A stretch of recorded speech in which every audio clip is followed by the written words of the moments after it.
Jeff, thanks for joining us today. We wanted to have a chat about some of the community work that yourself and most of the first team squad at Larne have been involved in. Can you tell us maybe how you got involved in that, or how that started off? Well, a lot of the ones doing it are Larne fans. Our head steward actually runs the Antiville committee. They were one of the first to start it, and that was the one the players got together and raised a bit of money for. So it was people we knew, people who worked in and around the club, and we just wanted to help out how we could. And the more we got involved, the more players and staff wanted to get involved, and it's just carried on from there, really. Yeah. You're obviously a Larne man through and through and come back to live in the town. But the other players at the club, the vast majority of them are living in and around the town as well. Do you get that sense that there is a sort of growing community spirit among the players and the first team squad, as I say, living in the town? Yeah, we've had no shortage of people volunteering to do it. Usually, when you put a message in, there's a bit of who's going to go, who's going to bite first. But with this, we've had plenty of numbers every time. Different groups, not just the Antiville group. They've been volunteering with other groups. Obviously, Kenny's had a big part to play. I think there's 13 of the groups in Larne, and Larne have donated to all of them, which is fantastic. So there's been no shortage of volunteers in that. And like I say, once you go and you see, especially some of the older and the vulnerable ones, you realise how much they depend on it and how much it means to them. Yeah. And tell us maybe just some of the details. Some people might have seen the stories online, and others might not have. It's involved some deliveries of food and hot meals, and also financial donations as well. But maybe tell us some of the finer details.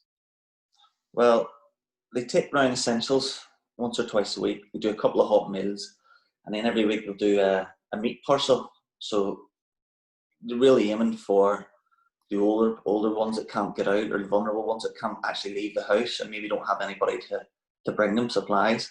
So what they're aiming to do is make sure they don't have to leave the house, and they've got plenty of food and basic necessities, that they're comfortable in their own homes. That's the main aim. But like I say, Antiville is completely self-funded, so that's why we thought we would try and help them out. Don't get me wrong, Craigiehill, Seacourt, the factory with Garth, and that they've all been doing great work, and I've missed some out there, but there's loads of them doing great work. But obviously, with Alan being our head groundsman, it was an easy start off to help them. And then Kenny's reached out and helped the rest of the groups too, but they were the ones that we obviously know from watching a lot of the games and being around us. So we started off there, and it's just sort of spread throughout the town.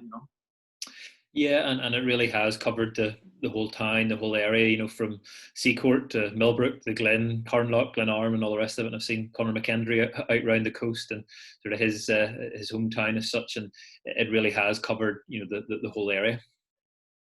Yeah, it's I suppose it's a bad time in probably everyone's life. It's nice to see everyone pulling together and different groups helping different groups. I know when maybe an older person would phone up, say Garth, Garth would then send it up to Alan and vice versa, and they're all working together and they're all covering each other. One has extra deliveries, they go and help out the other, and the whole town has been absolutely brilliant. And I mean, all these guys are volunteers, so I mean, they probably never get the credit they really deserve, to be honest.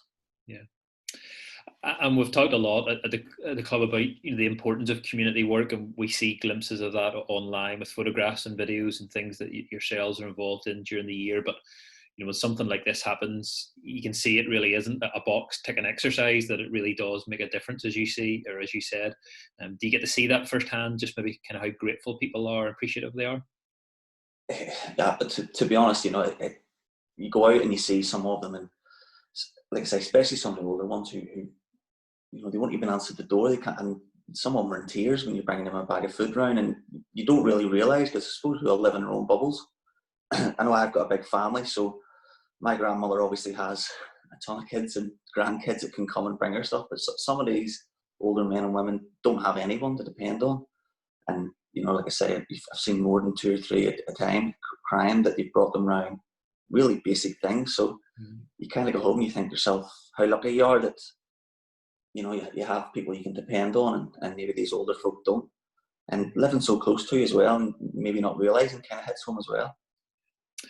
And do you think, whenever we're out the other side of all that's going on, it'll bring the community together, even more? It'll make us more sort of close knit. Yeah, I know in some of the communities that I visit, they'd have little weekly quizzes and that. And you come out and sit in the gardens, or when it's someone's birthday or whatever, they'd all come out and sing to each other. And I suppose then it gets you to know your neighbours a bit better, and if anything really did, if you needed anybody really in a bad time like this, you can depend on each other. And all they'll do is bring the town closer together. Yeah, and there'll be some people, I'm sure, that you've knocked the door of and not really sure who you are, and there'll be others that they're delighted Jeff Hughes has brought their package.